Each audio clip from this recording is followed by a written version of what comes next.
So welcome back to What Are We Doing Here? Today I have another special guest. I only have special guests. Like we only do special guests on this show. So today I have my girl Lori. Loli or Lori? Whatever. Okay, I'm gonna call her Loli because I love Loli. I love that name. It's so cute. I want to start by telling people like how we met because I thought it was so interesting how how we met. How did we meet? We had I'm gonna say that we had like a fangirl moment. We had some of us more than others. We had a fangirl moment at a reggae. No, was it a reggae concert? Yeah. It was like the closing for the Olympics. Was it? It wasn't the closing. No? No, I think it was the first week. Are you sure? Yes. Are you sure? Yeah. Because I came. No, it was the closing. Yeah, it was the closing yeah. concert that was put on by one of them. Yeah, one of the closing concerts for just the Jamaican community here. Yeah, true. In Paris, and she was there with another friend. I was there with Anik, and so I'm looking for Anik. She calls me. She's like, "Oh, Anik, I just met two girls from the Réunion Islands. I'm here with them. Where are you?" So I go to meet them and everything. Oh, they were so sweet. And then I think I disappeared. I don't know what happened. But then I got like lost from everybody. And then all actually lost. We were all actually lost. It was a big place. It was a big place. So then they went backstage first. So I didn't really get her fangirl moment, but like she tells the story all the time. Because it's a crazy story. She tells the story all the time. It's a very crazy story. Even myself, when I'm telling the story, I still do not believe in it. Anyway, the main characters of her story were herself and Skip Marley. Like, oh my god. We found out. Honestly, like, if you've ever seen Skip Marley in real life, like, he's amazing. Looks like Bob. Sounds like Bob Marley. It's like Bob Marley like reincarnated, and he's such a sweetheart. So like we did have a really good moment with him. So big up Skip Marley. And so this is how we met. Yeah. So Loli, what are you doing here?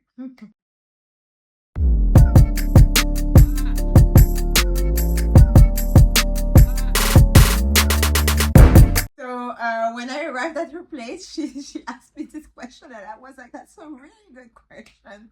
I'm not sure anymore. I was for something, and I still didn't achieve it, but I'm pretty sure I will." Yeah. So here in Paris, I just said. So what did you come for initially? That's what I was going to say. So as she said, I'm from Réunion Island originally, which is a French island, like fully French, just like Hawaii is American. I came here for my studies. I studied law in Bordeaux first, not in Paris. For my license, then I left. By license, she means bachelor's degree. Yeah. Then for my master one, I went to Abu Dhabi for a year. We want to talk about Abu Dhabi. Anyway, continue. We're not gonna. Then I came back here in Paris for my master too, still in law. Then I graduated. I started to work for 2 years. Then I decided I wanna do an LLM, which is an English. I don't know how to explain it, but basically it's a master. Okay. But it's not the same as the master here in France. It doesn't work the same way. I mean, you're doing it after the bachelor, just like here in the European system. But usually it's open for professionals. It's not like students that are going for. Okay. So LLMs. Something like an MBA. Yeah, basically, exactly. Okay. Exactly. And I went for it in the US. Okay. In 2020. So right before COVID, I got stuck in the US during the COVID. Was it nice to be stuck in? No, I was stuck in LA. So. But LA is nice. It seems hip. No, LA is not nice. Okay. LA is trash. LA is ghetto as fuck. Oh! I hated it. Oh my I didn't God. like my time in LA. Oh and I think it's okay. It got worse because of the COVID. Yeah. But even in the beginning, because I arrived there in January 2020, so 3 months before the COVID. So I had time, to settle and go around the city, and everything was when everything was still normal around the city and everything. It was trash all around the city. And the thing is, it's because I was living in downtown LA. And downtown LA is pretty much known for that. But that's because I wanted to be right next to my law school, because I wanted to avoid LA traffic, which is like crazy. I didn't want that for me. But when the COVID hit us, I moved. I moved during summer. I moved to West Hollywood, so it was supposed to be nicer than downtown LA. I still didn't like it. I enjoyed my time there, obviously, because I was in West Hollywood, but like in the hills, so it was super nice and everything. The neighborhood, it was very green, and I didn't have to see the homeless people, like I've seen them in downtown LA, like in a daily basis. I've seen videos on Instagram recently. No, it is crazy, and I've seen it evolving. Yeah. In the bad way. Yeah. Like before COVID and after COVID. Yeah. When I arrived, I was already traumatized by it. Coming from France and Réunion Island, we don't see them as much as in the US, generally speaking. So imagine LA is one of the worst city in the West Coast with the homeless crisis. Okay. So before I was already shocked. After COVID, the entire downtown was full of homeless people. So it was their city. We can say that this was the culture shock for you. Like moving from Réunion Islands, moving from France, like, I mean, we do have homeless in France, and we do have like of course, people with drug issues, but they're not in the hundreds and thousands like they would be in LA. Anyway, I know that this woman, she's well traveled. She has lived in a couple countries and must have been nice. Like, I'm so impressed. But we're gonna go back to Reunion Islands for a little bit. Like, if you could describe Reunion Islands in 3 words, what would it be? What would they be? Intense, beautiful, and joyful. Oh, I love that. I love joyful. Love intense too. Intense can be good and it can be bad. So love that. What languages did you speak growing up, and how did these languages help to shape your identity? So growing up in my family, I was speaking only in French. When I'm saying my family, my mom, my dad, and my brother, only French. We were not allowed to speak in Creole. So I started to speak Creole very late. I was already in primary school, I think, when I started. And compared to my cousins and my other friends, it was weird, that I couldn't speak Creole before. Because they were speaking Creole since birth. Yeah. And me, no. But that's because, first of all, my dad is West African. Okay. And that's because it's also an issue to speak only Creole, because after that they have a lot of issues with the French language, which is supposed to be the main language on the island. And it would also be, I would imagine, the language of instruction in schools. So. It's the official language. Okay. And I wanted to ask, do you identify as French, Réunionnais, or a mix of both? That's a difficult question. Do we say Réunionnais? Yes, we say Réunionnais. Even in English, like... No, Réunion Islander. Oh, Réunion Islander. Okay. So, since I'm an English speaker. So, do you identify as French, Réunion Islander, or a mix of both? The program has been interrupted to remind you to subscribe to the channel. Have you done it? Okay, now back to the show. So, when I left my island, which is 40 years ago already, oh my god. Wow. 40 years ago, I identified myself as a Réunion Islander. That's it. And half African as well, from Benin.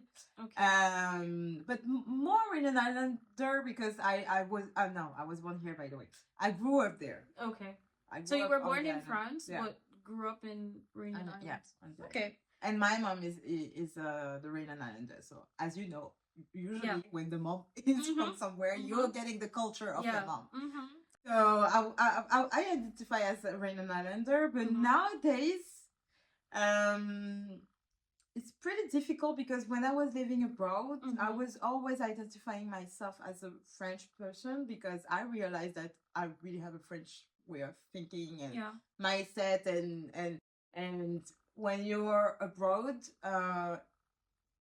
like no one cares about your origins, your ethnicities. You're gonna get stuck with you're gonna stick with the French community there because you need it. Like so nowadays I'm half an elf, let's say. Yeah. I'm really an islander because I grew up there and culturally speaking, my culture is the culture of Réunion, and Réunion Island culture is a mix of French culture as well. Yeah. So now, both, let's say. Okay. And what inspired you to move from the Réunion Islands to mainland France? Again, my parents. We were basically programmed to leave the house at 18 and go to France for our studies because that's what they did. Your parents also did that? Okay. And did they move to France for studies and then go back home? Yeah. Okay. At least for my mom. My dad never go back home, but now the island is home for him. Yeah. So does that mean that you're planning to leave France to go back home? Yeah. Yes? Yeah. Yes, for sure. Really? Yes. When? That's the goal of all Réunion Islander, by the way. All of us, we're always going back home. We're never staying like forever in France. But when? Like, when would you leave? Like, do you have a goal in mind? I used to have one. Basically, when I came here for my studies, I was like, at the end of my studies, I will go back home. Yeah. Everybody does that. Yeah. I mean, do that. Most of us did that, actually. The group that I traveled with to France. Oh my God, it was a long time ago. Most of us already are, except for me, they're back home. Okay. Me, I'm still here, and nowadays I'm not sure when I'm gonna go back. Yeah. But I don't want to. If I have kids, I don't want to raise kids here. No. Yeah. It's easier. It's easier because I'm gonna be surrounded by my family. I'm gonna have help from them, and life is easier on the island than here. Yeah. Okay, so let's talk about the other countries that you lived in. So we mentioned the United States of America, which is not so great, the experience. No, LA, because I lived in New York as well. Oh, you lived in New York. Yeah. Oh, so New York was a better experience. Yeah, I loved New York. Okay, everybody loves New York. Yeah, we love New York. But you also lived in Abu Dhabi. Yeah. Can we talk a little bit about that? Like, what inspired you to move to the Middle East, and what was it like? And that was way before the explosion. The big exposure of the UAE nowadays. Yeah. It was in 20... Now it's hot spot. It's like a hub. It wasn't when I went there. Like everybody was telling me I was crazy. Like they were terrorists and stuff. No, for real. Everybody was telling me that. They were like, "But you're not even Muslim. How are you gonna do? You're gonna have to cover yourself." Yeah. And I was like, guys, you're so. You have no clue about what it is about this country. They didn't realize how the UAE was. After my during my bachelor, I wanted to go abroad. Yeah. I wanted to do the Erasmus. You don't want to explain that one? I don't know how to explain. So basically, Erasmus it's a European program for European students that I didn't do. So that's why I don't know how to explain it. That allow us to go for 6 months or 1 year of exchange in another European university. Okay. Basically. So that's how you. I wanted to do that. European country. Oh, the UAE is not. So I wanted to do that, and I filed an application and everything, and I wanted to go to the UK, And basically that year there was like so much competition. A lot of people wanted to go to the UK and everything. I didn't get my spot actually.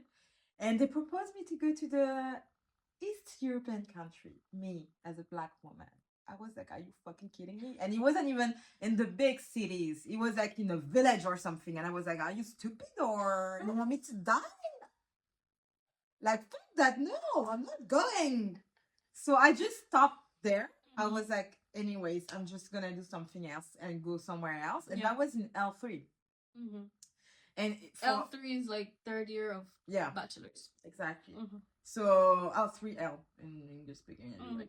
So that was in 3L, and we were actually they were telling us to not go for the master one abroad. Okay. Because I don't know if you know, but like here in France, law school, it's getting harder and harder to pass the years after the 3 years of bachelor, because you have to candidate actually. Apply. Yeah. I mean, sorry. Apply. You have to apply, and you have a lot of competition. A lot, for real. Yeah. And because you have like 20 places for 500 applications. Whoa. It's very competitive. So that's why they were telling us to not go abroad for the master one, because it was going to be not good for our application, basically. Yeah. But I'm never listening. No. I'm always doing everything that I want. Rebel. Yes. When the system is fucked up, I'm just like, I'm not gonna follow it. And for me, it was just, it wasn't a good thing. But that's very French, by the way. That's very French. That's a very French mindset, because like in English speaking country, it's not like this, especially for your studies, you know. You're supposed to be free to choose whatever you want. Yeah. Not in the French system. So I look for something abroad, a master one abroad, but that will still be based on a French system. Okay. For me to not blow up my just in case if you come back to France, like you could use the credits to validate or to not really that. It was for my future application for my master too. Yeah. I really wanted to still have the French system by itself, like having classes in the French system. You know, like a good compromise between the French and being abroad. Yeah. And I actually. And you found that. Yeah. How? Because we had I don't remember what was the name of it, but basically it was a website that we had from my university, the University of Bordeaux. Yeah. To look for trainings, master lessons, and everything. Lessons. And it doesn't mean the same at all in English, by the way. And I typed this. I just typed this French system abroad. Wow. And the Sorbonne Abu Dhabi popped up. Wow. Sorbonne and another thing, I don't remember where, but me, I just remember the French system abroad. Sorbonne Abu Dhabi. Wow. I saw it and I was like, that's the thing. That's what I want to do. Yeah. And I knew it was going to be hard as well to get in, because it's Sorbonne, you know, and abroad. And it's abroad. Yeah. And I was like, okay, I need to kick it, and I don't know how I'm gonna do it, but I really want to do this. I don't want to stay in Bordeaux. I didn't like stay that. No, especially for black people, it's different. Yeah, the experience is always different. But anyways, back to Sorbonne Abu Dhabi. That was in 2014, 2015. Yes. And I talk about this project with my father, and I was like, I want to do this, and it was going to cost a lot, by the way, because it's not free. And he was all in with me. He was very supportive and everything. And I had to go. Actually, I wasn't like it wasn't mandatory for me to go there To study. No, to go to Abu Dhabi because I had an interview. Oh. Yeah. For my application. Oh. And it was 2014. Okay, we didn't have Zooms, like all of this. We had Skype. And they were like, we can do it online, no problem. And I was like, no, I need to put all of the chances in my side, on my side. And I was like, I'm gonna go. So I asked my dad. I was like, Dad, can you please pay for me? Can you please pay for me? And I wasn't going from France. I was going from Réunion Island because I had an internship on my island. Wow. But this year was like, it was a truly crazy year. And I did everything last minute. Wow. That doesn't look like me, by the way. I'm usually not like this. But this specific year, I was everything last minute. So I was like, okay, Dad, I already have my internship. I think I was going to the island a week before the start of the internship. That's what I did. And that's when I, like 2 weeks before, I was like, yeah, I need to go to Abu Dhabi. For the interview. And then he was like, okay, no problem. Wow. He just took care of everything, the ticket and everything. And I arrived on my island 2 days later. I was in Abu Dhabi for the interview. Yeah.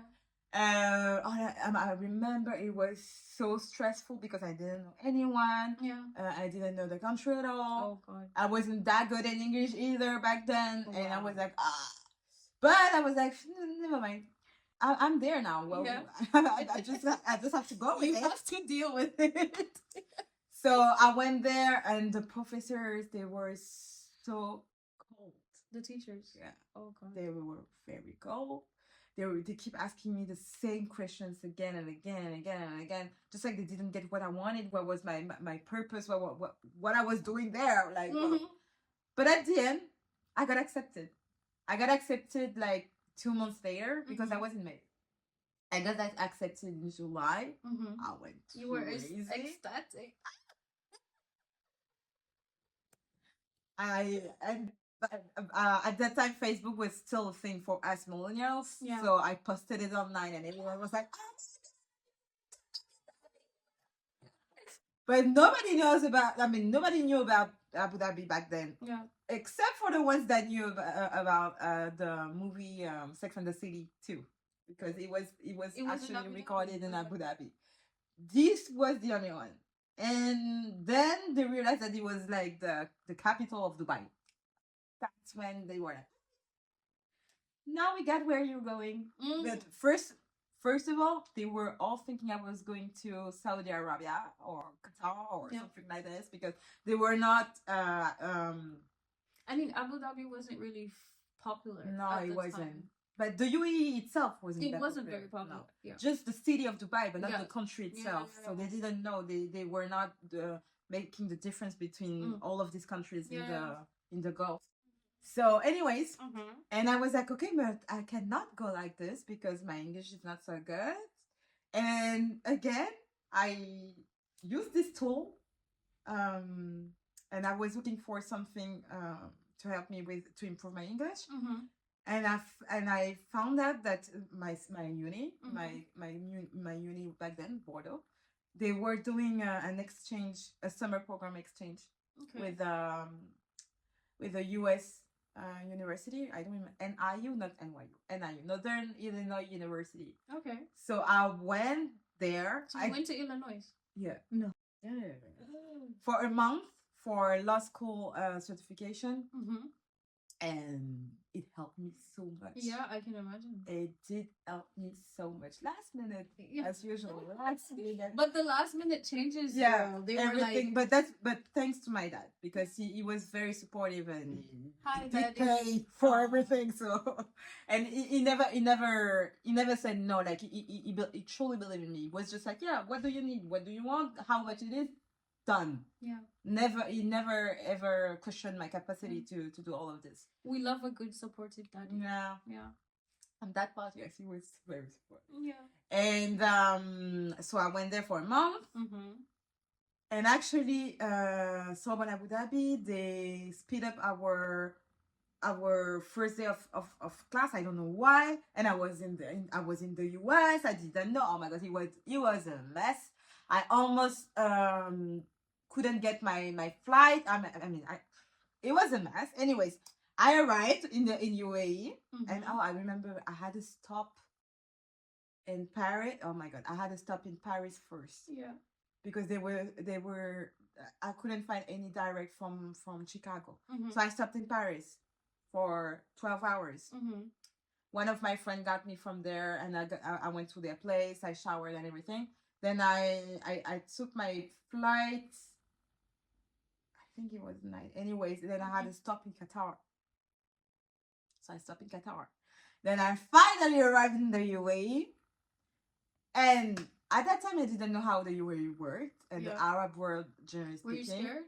No, the thing is, they are not organized at all. Oh, like they're shitty. I mean, like I thought France was shitty when it was administration. About, yeah, administration papers and all of that. But the Gulf countries, they're worst. So I arrived there. I was traveling for 24 hours from the US. With like 8 hours jet lag in my head. And when I arrived, they were like, "Oh, but your uni didn't get us your visa, so you're stuck here in the airport." So the university didn't send the documents. Oh my god! Because they're that bad. Oh my god! Thank God I wasn't stupid. I was more pissed than something else. Like I wasn't panicking. Yeah. I was just pissed. Yeah. So I emailed the guy and I was like, "Are you fucking kidding me? I'm here. Like, you knew that I was coming from the US and blah, blah, blah, blah, blah." And I went crazy. Like, literally, I went crazy. Plus, the guy at the airport, he was so rude. He was so rude. But I had the good passport. I had a European passport, a French passport. Because there was like 2 other girls. They were from Malaysia or something. He was even worse with them. Oh god. He was so much worse with them. He was treating them just like they were a slave. The power of a little book. Yeah. Like a little book, a passport. Oh, he was already rude and shitty with me, but at least it was the way he was talking to me, he was considering me as a human being. Person. No, a human being. The others, they were just that was like crazy. But anyways, then the uni guy, he arrived and they sent because it was very luxurious. Very the service of someone Abu Dhabi there is very luxurious. They sent the uni car. Was it a BMW Benz? Yeah, something like that. Yeah. And then I was so exhausted. I arrived there. I was like, and I went to the dorms because I wasn't going to live to the dorms. And it was separate, girls and boys. It was separate. That was a cultural shock, by the way. Yeah. But I knew it. I knew that was going to be one of the things in a Muslim country. And I slept for 2 days straight. Whoa. And in the dorms, we were people that were actually tracking us and just taking care of us, generally speaking. And they called me. They were like, "Are you okay? Are you alive? You've been sleeping for days and you didn't eat or anything." Oh my god! And I was like, "Yes, but I'm coming from a 24 hours travel. I have 8 hours jet lag. Like, it's too much for me. I need to." And then I actually go out of my room and everything and talk to them, and then I went to class. Oh, by the way, in the UAE, the weekend is not like us. Actually, the weekend start on Friday. Okay. And it stopped on Sunday. So I had class on Sunday. Oh. Yeah. What? Yeah. So you get Friday and Saturday off. Yeah. So Friday and Saturday is your weekend, not Sunday. Yeah. That's because of the Islamic calendar. Because Friday is the day of the Lord for them, and for us it's on Sunday. So there's no need for them on Sunday. Wow. So you go to school from Monday to Thursday. Yeah. Cool. And actually, everything works like this. When you work in the UAE, it's like this. That's not too bad. No, you get used to it super easily. Yeah. Trust me, yeah. That's not too bad. I would love to have my Fridays off, like, just to be at home, just chilling, like. But I don't know if I would want to work on a Sunday though. Like Sundays. You're not gonna even realize it because the whole country is I working know. that way. So it's just like you're just getting used to it. You know, you're immersed. But Sunday's like peaceful. Like, but it's Friday there. The Sunday is Friday. Oh It's my exactly God. like the Sunday vibes is on it's Friday. Okay. Yeah. Wow. Wow. You don't even notice the difference. Yeah. When Okay, you're there. and what about how you adjusted to the culture in the UAE? Like, did you So- have to dress a certain way? Did you No, have not to- at all. Not at all. Because I was on a national campus, so we were all from abroad, most of us. So no, I didn't have any issue with this. No. No, not at all. It was Okay. okay. I was just dressing like I'm dressing here. Yeah. A little bit More more covered, like more but- modest. No, more covered, but that's not because of the fact that he's Muslim, just because he was freezing inside. Okay. They're just like in the US, like the AC is Oh, God. so up, it's crazy. It's just like it's winter Oh, the entire year. okay. Because outside it's the desert, so it's super Oh, hot. yeah, it's hot. Okay. So just for that, but other than that, no, I didn't have any issue with that. I didn't cover. I didn't have the scarf and everything. Yeah. No, didn't have any issue with this. Even though, of course, I was worried about this, Okay. but no, Yeah. like very quickly, I realized that wasn't an issue at all. Yeah. And then you quickly adjusted to like the culture. Yeah, I did because Cultural it was actually not so far from my island. Really? The culture, yeah, because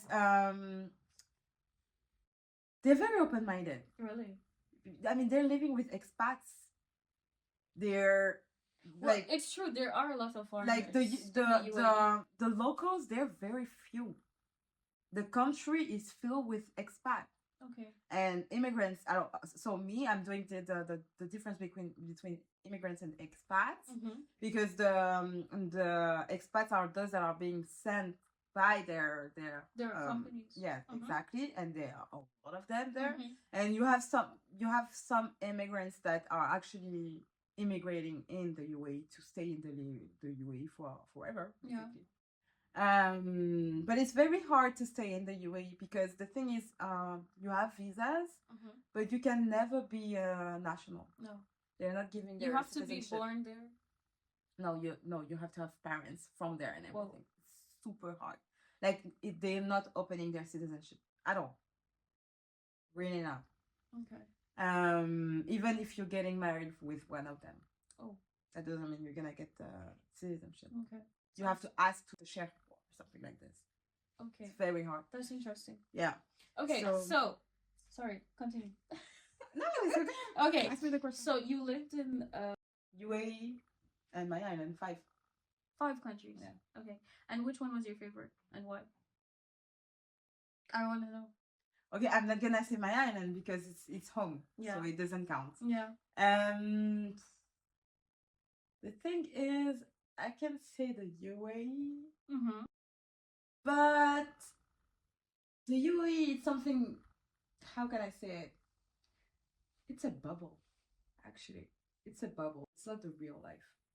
So it's not real almost life. like fake yeah, because it's totally fake. Like you're even like losing the reality. Like I don't know how to explain it.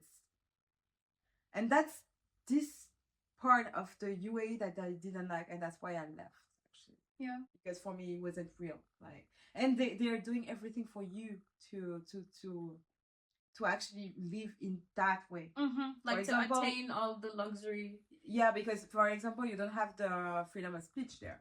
Oh. That's not the right. You don't have this right there. So you're not allowed to speak about politics and everything. So basically, when you're not allowed to speak about politics and bad stuff that are happening in the country or Yeah. abroad or I don't know in the Gulf, Mm-hmm. it makes you feel like there's nothing bad going on. Yeah. Because you don't You know. can't say like You even don't- if You're even if, ignorant. even if there is something bad going on, Exactly. you can't. You don't don't have have the- ignorant. You so don't. Yeah, you don't have the liberty to say. exactly, and that can be a good thing for certain person, but not for me. Yeah. Like you need to know what's going on. Especially coming from a country like France where, oh my god. Yeah. Freedom of speech is like water. Yeah. It's like getting water from the pipe. Like it's just running. It's just and everybody's just like drinking. It's just like, oh my god. So you'd say that the UAE was your favorite place to live? No, I was going to say if there wasn't this thing, I would have said yes, the UAE. But actually, with the US, New York City, not LA. The East Coast, not the West Coast. If it would have been only the West Coast, trust me, I would have never said the US. Which city did you live in New York? New York City. New York. Yeah. Okay. Cool. Nice. There was a big concert there last night with Vibes. I saw it. Vibes Cartel. Oh my god. I know. I saw it. Oh my god. Amazing. Okay, so what food from Réunion Island do you crave the most when you're away?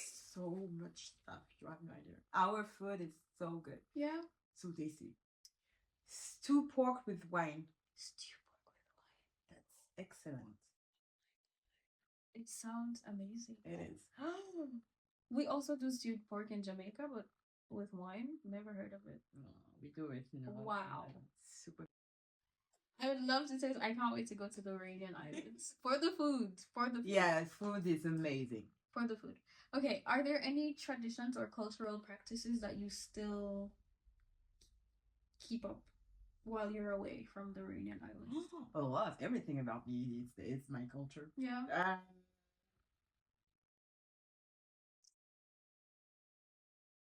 Okay, by the way. Yeah. I cook a lot of my food. Yeah. Most of, no, not most, but I cook a lot. Yeah. Réunion Island food. What else? The tools for the food. Yeah. I'm using the ones from the island. Really? Yeah. You brought cooking tools from your island? Yeah. Oh. Nice. Especially one which Does is the called... food taste the same when you use the tools from home instead of the tools from? Yeah, actually yes. When I arrived here, I didn't think in that way, but that's because I didn't know the good ingredients. Yeah. But now I know. Okay. What looks the most like the one on the island. What else? My mindset.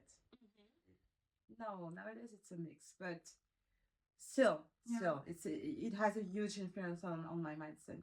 Yeah. And do you like have friends from the island? Yeah, I actually have a huge group of friends from my island, and I have a lot of my family here. Yeah, in Paris actually.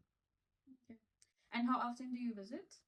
If you visit? Every 2 years. Every 2 years. Yeah, but since COVID, I've been there every year.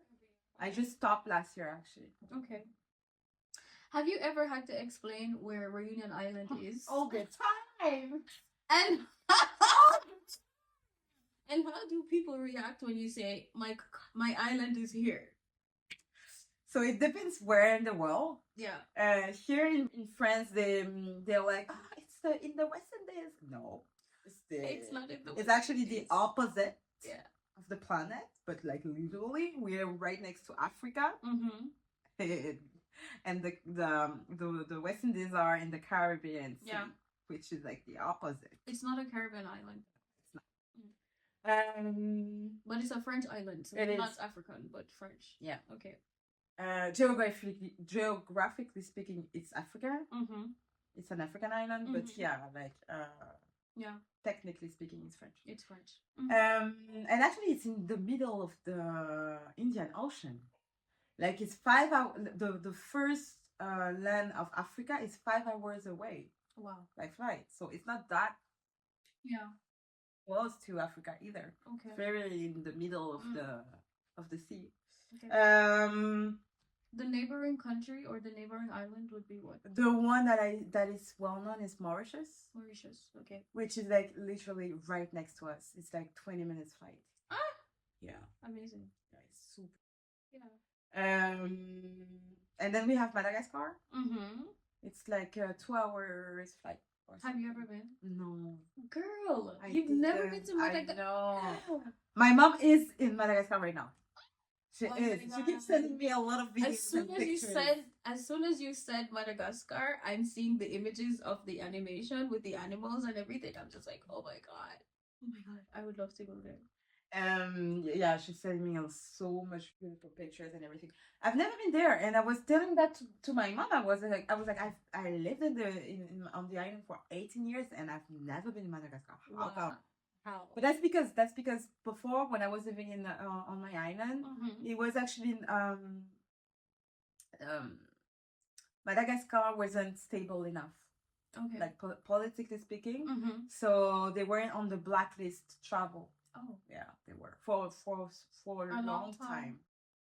Nowadays, they I mean, it's been like maybe 10 years now that they're being very popular as a touristic destination. Okay. But before that, it wasn't.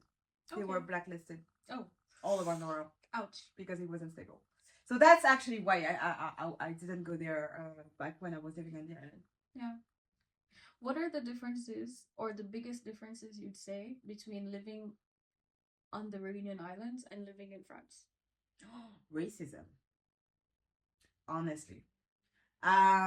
Before, I've heard of it when I was living on the island, but like on social media or TV, but I've never lived it. We don't know it on my island. Even though my island is it's a big melting pot. Yeah. Like we have people from everywhere, and it's just normal, like a big cultural mix. Yeah, exactly. We're just like, that's the way I grow up. But when I arrived here, I didn't even understand. Sorry, I didn't even understand when racism happened, because I didn't even know what was it for real. Yeah, it's after that I realized, bro, they were being racist. What the fuck just happened, you know? Yeah. That's the main difference, because for the other things, we actually very French. Yeah. For real. Like the administration, the way people are living. Yeah, of course, with like the island vibes. Yeah. Like it's way cooler. It's less stressful and all that. But it's very French. Like the whole system is based on the French system. And for me, the main difference is this. It's the same. It's exactly the same. Okay. You even have a lot of exchange between the universities in France and in Réunion Island. It's exactly the same thing. Just it's French, but obviously. Okay. Okay. If somebody wanted to visit the Réunion Islands, what's one thing you would tell them that they have to do? The volcano. The volcanoes. Oh yeah. Are they still active? Yeah, they are. One of them is one of the most active in the world. Whoa. Yeah. Piton de la Fournaise. Yes. And the other one is actually dormant. Okay.